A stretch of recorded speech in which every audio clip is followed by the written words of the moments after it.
Tightly Packed, the TV magazine from Packaging Journal. A warm welcome. These are our topics today. Recyclates for packaging are in demand like never before. The smart closure against food waste. Packaging alternative bioplastics. And a new project for recycling paper cups.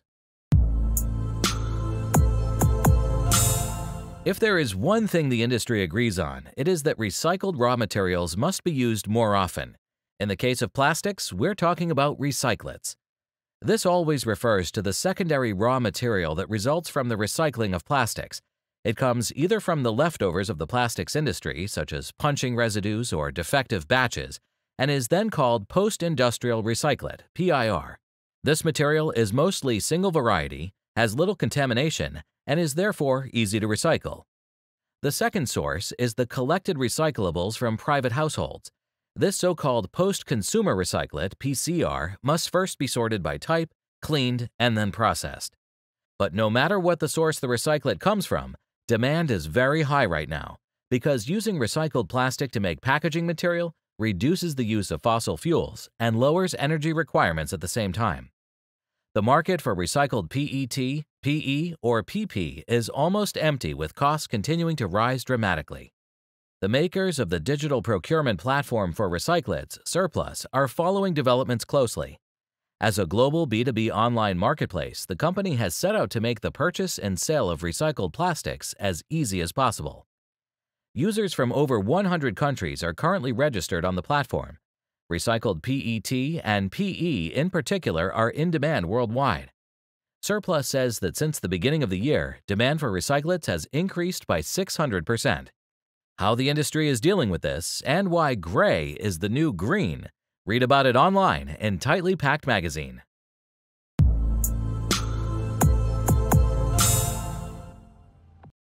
With 20 years of know-how and experience, Virit impresses again and again with high-quality carrier products made of robust plastic. For example, the Euro H1 hygienic pallet, a recognized load carrier in the meat industry, optimally ventilated and replaceable throughout Europe, all thanks to the GS1 seal. Strict approval and guarding procedures ensure the consistently high quality of the Virit Euro H1 hygienic pallet in the open pool. All participants in the supply chain benefit from this, from the upstream supplier to the producer to the retailer. Standardized crate systems are, of course, compatible. The Virit Euro H1 hygienic pallet, awarded for tested safety.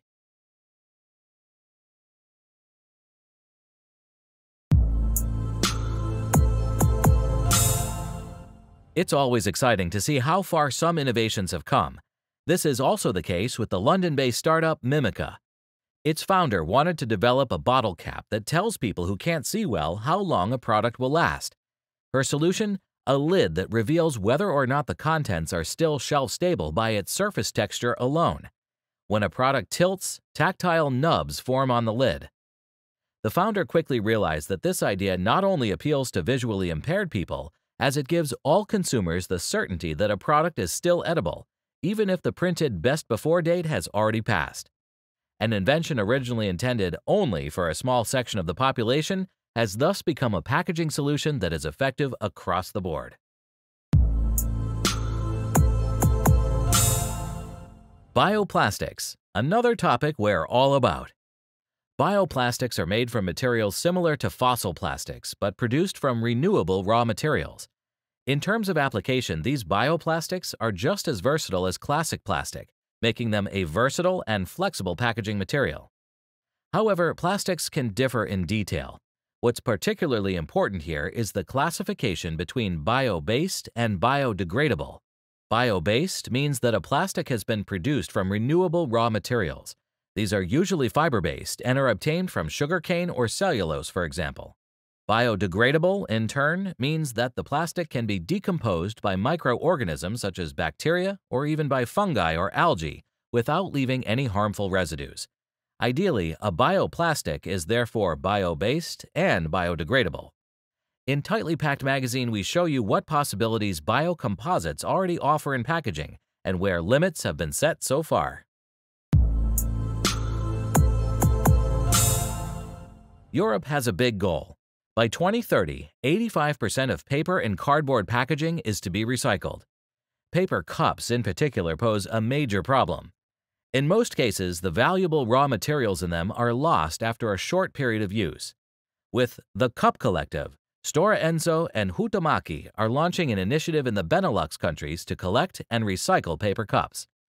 First, collection bins for the cups will be installed in the greater Brussels and Amsterdam areas.